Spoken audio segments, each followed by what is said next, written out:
Hello everyone. So after studying blood about its components and blood grouping, now we are getting into entirely a new topic, that is cardiac cycle. So now we are getting into the circulatory system, talking about the structure and everything. So cardiac cycle and ECG is a definite question, right? So most of the times there's a question associated with cardiac cycle and ECG, and sometimes the third question will be the blood and its blood grouping component. So as I said in my first video of body fluids, you can expect three questions, and one question will be definitely associated with cardiac cycle and ECG. So let us pay attention. Now, this topic is it seems to be a bit complicated, but trust me, if you're going to listen to this lecture for the next 15 to 20 minutes, you will get in and out and the conceptual understanding. I'm not going to get into the details, but the concept of how the entire heart works. So before starting off with the cardiac cycle, let us try to understand what happens to the heart and how it goes. Now, for which, let me say, this is my heart with its four chambers. So this is my right atrium, this is right ventricle, this is left atrium and left ventricle. Now we have got two important structures in the right atrium. You all know cardiac muscle has got a unique property of autorhythmicity, which means what? This cardiac muscle, it can generate its own action potential. It need not have any separate set of nervous system to actually bring in an action potential. It has its own system of generating action potential, and that is why we say cardiac muscles are autorhythmic. So we have got two important structures that can take care of that. One, I call it as SA node. Another one is I call it as AV node. Probably I will highlight it yellow. This one, right? So this is my SA node and this will be my AV node, and it is connected by some fibers, and these fibers are going to probably spread to the ventricles, and it is going to help in the conduction of the action potential to the entire ventricular musculature. Now we will try to understand what exactly happens in the heart and what no pushes the blood to get to all the tissues. That is what is cardiac cycle. So how an heart is able to deliver blood to every single tissue at every corner of the body is what is cardiac cycle. So before understanding the events and all, let us try to understand the dynamics and how the blood is going to enter into the atrium, how it leaves. So we'll just slightly touch on double circulation.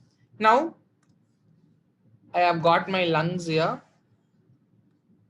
Just assume this to be lungs.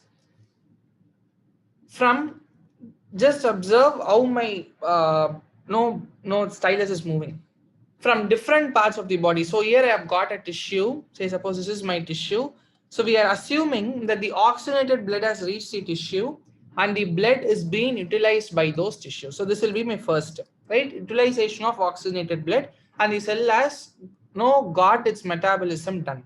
So as a result of which the deoxygenated blood is going to come out, right? So this is going to contain carbon dioxide. Deoxygenated blood is going to come out from all these tissues, and it is going to reach the right atrium now. So how it reaches right atrium is through a structure called as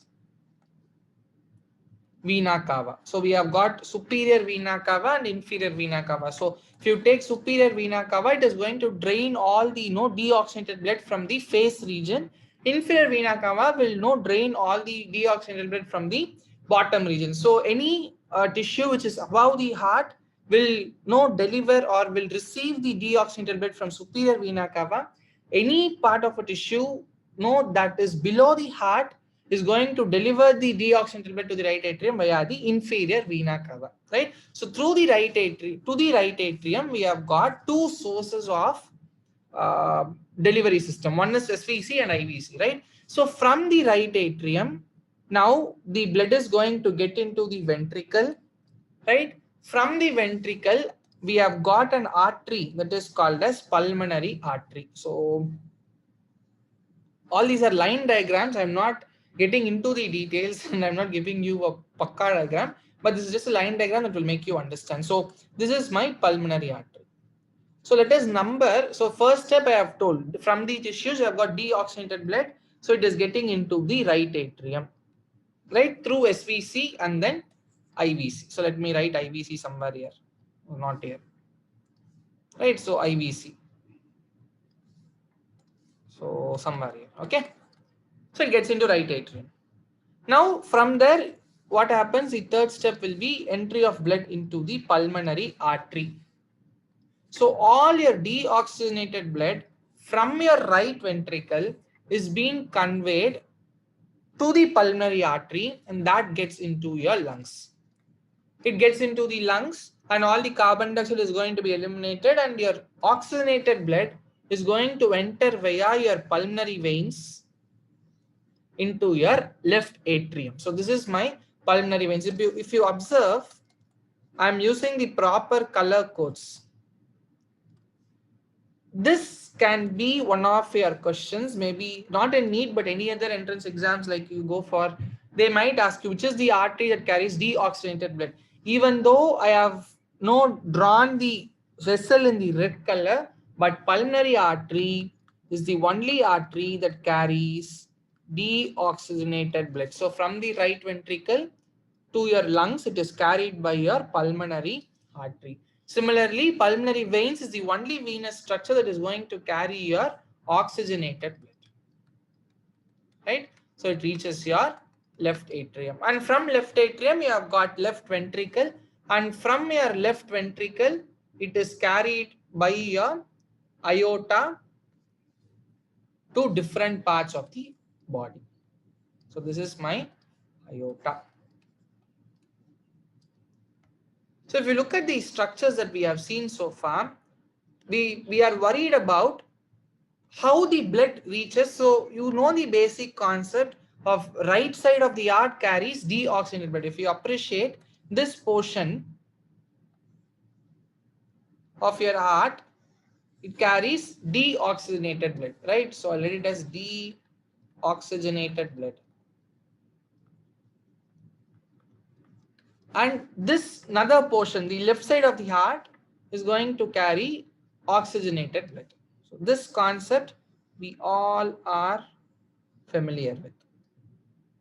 So now the question will be how the blood is getting into the heart. So that is the objective of the video so far, right? So we have seen how right atrium receives, and from where right ventricle receives, from right ventricle how it goes, and how the left atrium and left ventricle and different parts of the tissue receives. So this is how the heart is going to receive blood and send blood. So from superior vena cava, inferior vena cava, all the deoxygenated blood enters into right atrium. From there into right ventricle through the pulmonary artery, it gets into the lungs where it is getting oxygenated, and those oxygenated blood are carried by a pulmonary vein, reaches to the left atrium, from the left atrium to the left ventricle, and to the different from the left ventricle through aorta to different parts of the body. So this is the cycle that happens every single time. Now simpler, we have just told from left ventricle it gets into from left atrium to left ventricle, then into aorta, then into tissues. We have just made the aspects simplified. But if we get into the dynamicity of it, like trying to understand the physics inside this, then that is going to be cardiac cycle. So if you take cardiac cycle, your book will give you a simple definition of cycle of events or the sequence of events that happens during each heartbeat. This is the definition that is given in your NCERT. But to give you a proper medical definition, it is slightly going to be different. It includes set of mechanical events also. So it is going to be both mechanical and biological or physiological that happens during a single heartbeat, and that I call it as cardiac cycle. So I have just given you a biological set of events. I have completed the biological set. So how the blood goes, from what structure, how it receives, everything I have told. Now our main idea is to just understand this mechanical events, right? So for which, let me draw another heart so that it is going to be clear. Do not want to put it there itself. So again, I've got a beautiful art. So 4 chambers: right atrium, right ventricle, left atrium, left ventricle. So we know the source now, right? We know the source. What is the source of each chamber, right? Source of blood for each chamber. So right atrium, we all know it receives from SVC and then IVC, right? So let me just draw two things like this. So one is going to depict SVC and the one is IVC. So now what happens is, you need to know basic two terms for cardiac cycle. One is something called diastole. I've seen people pronouncing it as systole, diastole. It is also fine. But to be more specific on pronunciation, it is diastole and systole. So these are the first two basic terms that you must know with respect to cardiac cycle. Diastole, it refers to relaxation of your muscles. So which means heart is not under any pressure. It is just receiving the blood calmly. Okay, systole is contraction. This is the first thing that you must know before getting into the cardiac cycle. Second thing that you must know, a very basic thing in human body, is something called as gradient. So the entire mechanism of cardiac cycle is going to be revolving around this gradient. When I took respiration, breathing, there we spoke about transportation of gases. Then in renal physiology, when we studied about countercurrent mechanism, I would have told you about gradient. So whenever there is a concept of flow of a substance or a movement of a fluid from one place to another, definitely there has to be a talk on something called gradient, right? It can be either a concentration gradient or it can be a pressure gradient. So when there is flow of blood or when there is flow of a substance, we can talk about a pressure gradient. Gases, right? So when we spoke about breathing, we would have talked about pressure gradient.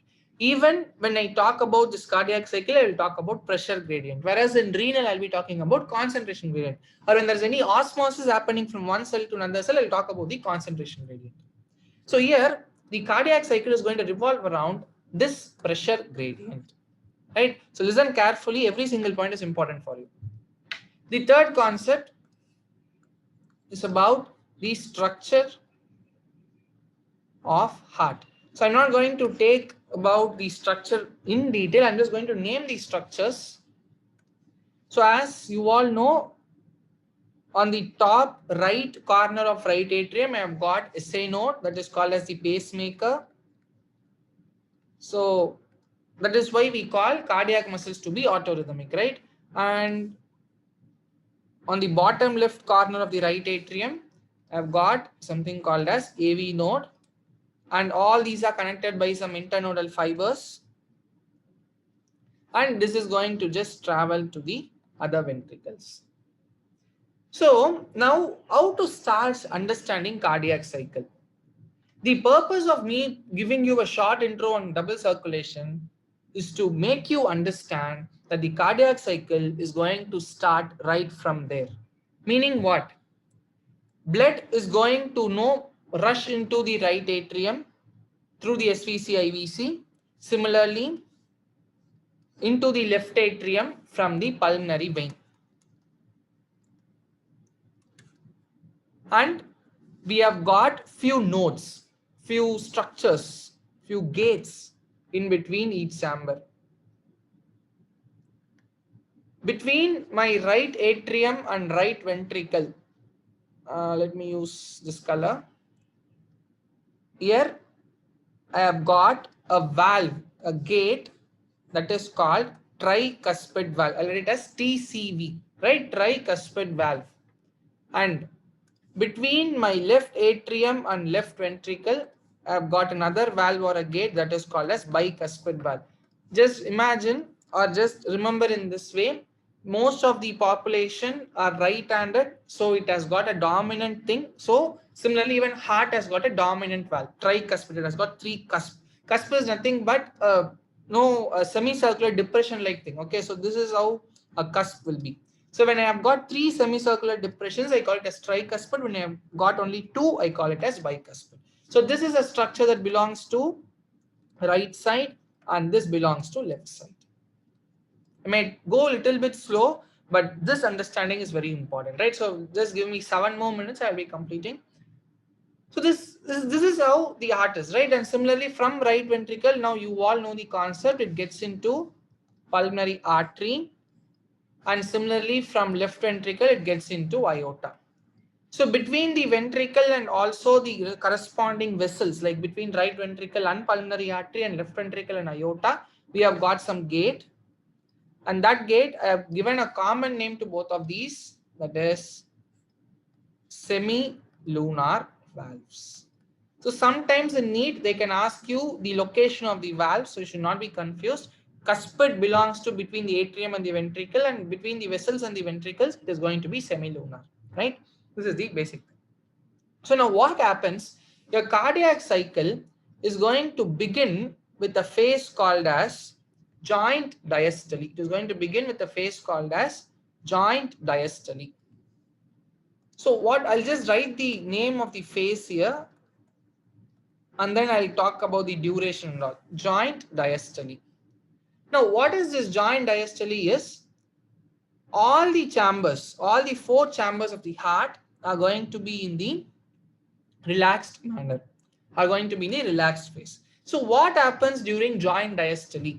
During joint diastole, all the chambers are relaxed. Okay, so first point will be all chambers relaxed. All the valves are open. All the valves are open.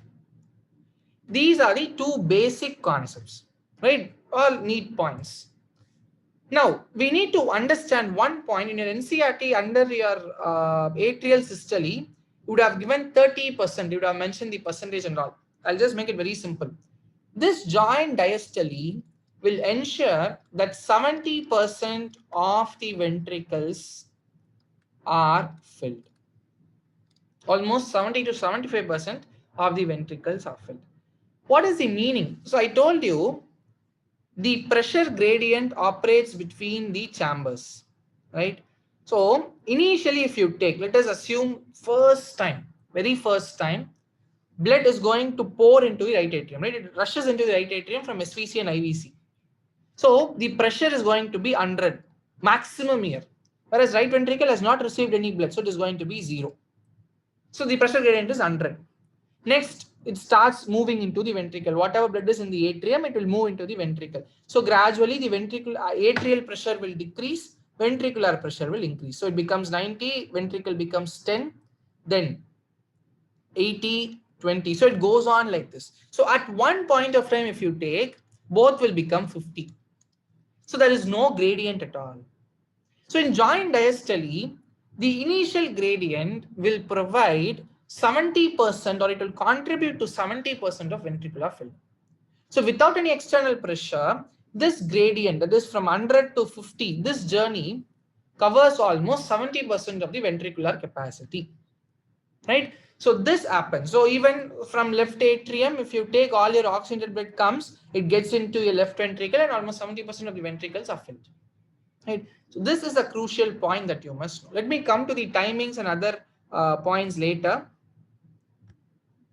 Now getting on to the next phase. It will begin with atrial systole. So now I told you the joint diastole is going to contribute to 70% of ventricular filling, and from 100 to 50 there is no need of an external pressure, right? Now you might ask the question, there is continuous blood flow into the atrium, then how this 50 will remain as 50 itself? You might ask that question. If I want to translate to our Tamil, இது 50-50 சொல்லிட்டே இருக்கீங்க, ஆனா வந்து ஏட்ரியம்க்கு blood வந்துட்டே இருக்கு, அப்போ அந்த 50 ஏறிட்டே இருக்கணும் அப்படின்னு நீங்க கேட்கலாம். The concept here is all these are going to happen within a fraction of second, right? So that even a pause for a fraction of second is going to be a serious threat to a patient's life. So what will happen is, once this 50-50 comes, the atrium will try to push the blood with an external force. It has to push. It has no other go because it cannot accommodate the incoming blood. So it has to push all the residual blood.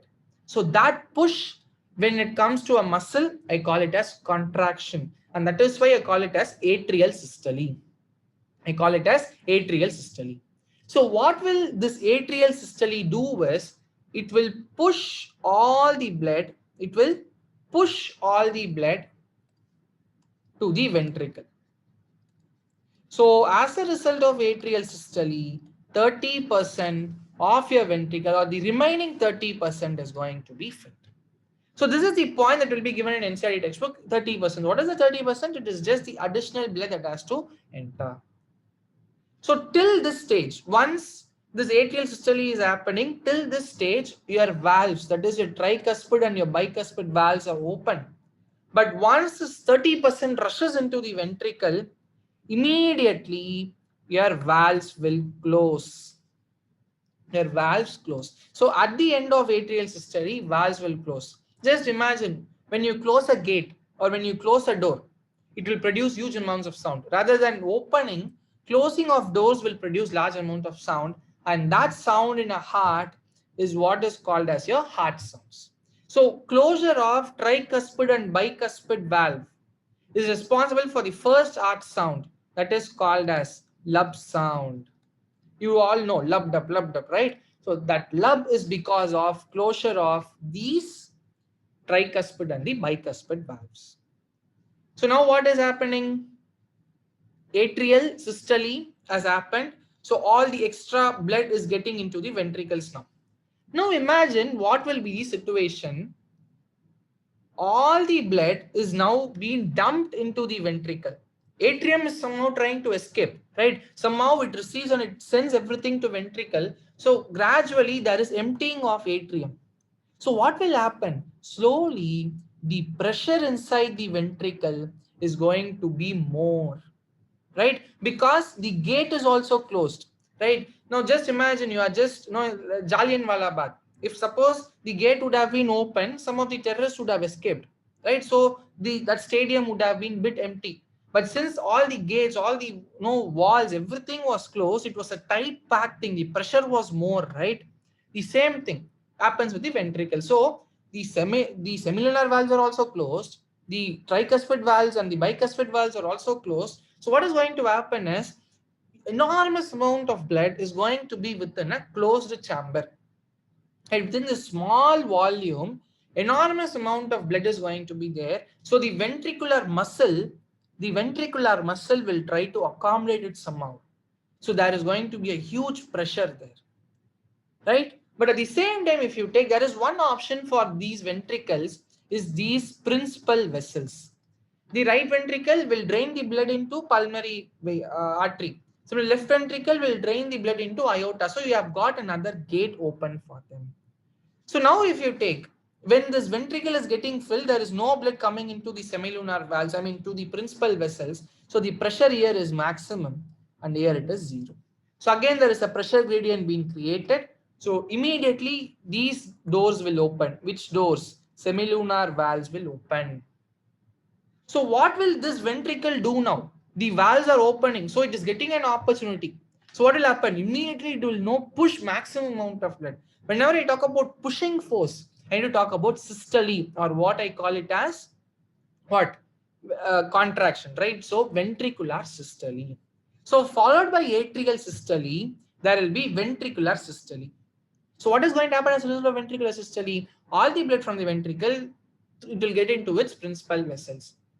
So that is called as ventricular systole. So as a result of ventricular systole, all the blood is going to get into the principal vessels, and from the principal vessels it gets into its major destination. And similarly, once the blood is being emptied from the ventricle, so gates are open, so it will continuously empty all the blood. So now what will happen? The pressure inside the vessels will gradually increase, right? Because more amount of volume is being loaded here. So the pressure is going to be more on the vessels now. So in order to prevent the backflow, what will happen now? The gates will be closed. So what is the concept behind closing of doors then and there? It itself is opening, it itself is closing. What is the reason behind closing? Is to prevent this backward flow. Right, there is a pressure created only one structure, so that structure will try to avoid the pressure by sending it back to its original origin itself. So that should not happen. So the doors will close. So at the end of ventricular systole, the doors will close, and that is going to produce the second heart sound, that is called as dub sound. It is called as dub sound. So when the ventricular systole begins, atrial systole will end and it will be in diastole. So in the third phase, if you take, ventricular is in systole, atrial in the diastole. So in the fourth phase, right after the dub sound is produced, again ventricle and the atrial both will be in diastole, and that phase I call it as joint diastole. Right, that phase I call it as joint diastole. So if you take cardiac cycle, it comprises major of three phases. The first one is joint diastole, the second one is atrial systole, third one is ventricular systole. The total cycle, so this cardiac cycle, as I told the definition, is a set of mechanical and biological events that happens during each heartbeat. Right, during every time the heart pumps, this set of events are going to happen. So this is going to contain a time duration of 0.8 seconds. So these three phases are going to happen at 0.8 seconds, less than a second. Right, just imagine then how fast our heart is functioning. So this is an important question. They can ask you total duration of cardiac cycle sometimes, or they can ask you the duration of each and every phase. Joint diastole, if you take, almost it has occupied half of the entire circle. So which means what? It is very obvious that it takes half of the total time. So joint diastole, which means the amount of time where the both ventricle and the atrium are going to be in diastole, is going to be 0.4 seconds. AS, atrial systole, it has very less amount of contribution, that is 0.1 second. Okay, it has got 0.1 second. So during this stage, ventricle is going to be in diastole. Next is ventricular systole, that is going to be for other 0.3 seconds. So during this time, here atrial is going to be in diastole. So from this you can arrive at so many things. They can sometimes ask you the total duration of atrial diastole. So if they ask you the total duration of atrial diastole, it is going to be 0.3 plus 0.4, right? Because even during ventricular systole, your atrial is going to be in diastole. So JD plus AD, so it is going to be 0.7 seconds. Or if you are so know what to say, spot on person, atrial systole is 0.1 second, so 0.8 minus 0.1 is 0.7. You can arrive at however you want. Okay, so this is about the cardiac cycle and its duration and what are the phases it happens and everything, right?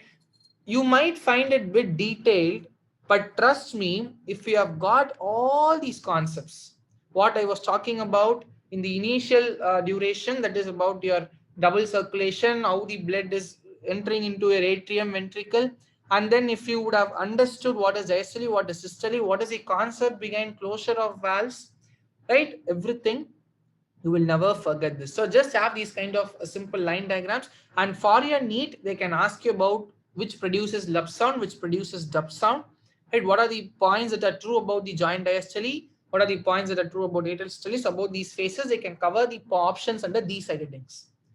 Last but not the least, just give me 2 more minutes. Sorry for eating up lots of your time. They can ask you some entities like cardiac output, stroke volume. This should come first, I'm sorry. So you just study in this way, stroke volume and cardiac output. Now let us try to understand this. They have given you a formula, but just a 2-minute explanation. Now cardiac cycle is 0.8 seconds, right? And that is for one heartbeat. So we all know our normal heartbeat or heart rhythm is going to be somewhere between 72 to 80, right?